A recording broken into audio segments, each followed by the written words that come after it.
Perkenalkan, nama saya Paul Cerialdi Arfiantimu, NIM 1810056, jurusan Ekonomi Pembangunan, Fakultas Ekonomi dan Bisnis, Universitas Nusa Cendana. Saya akan menjelaskan tentang materi saya yang pertama, yaitu konsep dasar perencanaan pembangunan. Dari pengertian, konsep dasar perencanaan pembangunan adalah cara atau teknik untuk mencapai tujuan pembangunan secara tepat, terarah dan efisien sesuai dengan kondisi negara atau daerah yang bersangkutan. Yang kedua itu, tujuan perencanaan pembangunan adalah pada umumnya untuk mendorong proses pembangunan secara lebih cepat guna untuk mewujudkan masyarakat yang maju.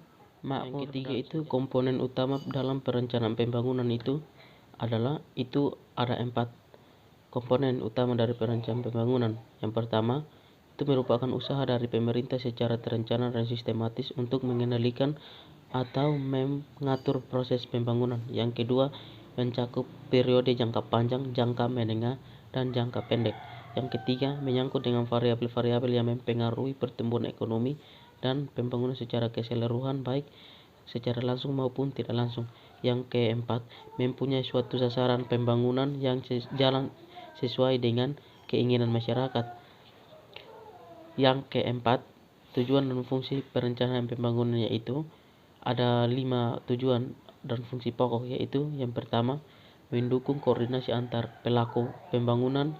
Yang kedua, menjamin terciptanya integrasi, sinkronisasi, dan sinergi antar daerah, waktu dan fungsi pemerintah baik pusat maupun daerah. Yang ketiga, menjamin keterkaitan dan konsistensi antara perencanaan, penganggaran, dan pelaksanaan pengawasan.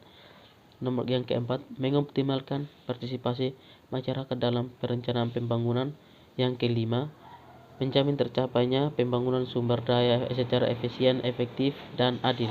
Yang kelima yaitu jenis-jenis perencanaan pembangunan dibagi atas 3 kelompok dalam waktu perencanaan, yaitu yang pertama, periode jangka panjang, itu dibutuhkan waktu dari 10 sampai 25 tahun. Periode jangka menengah itu dibutuhkan waktu 4 sampai 5 tahun tergantung masa jabatan presiden atau kepala daerahnya.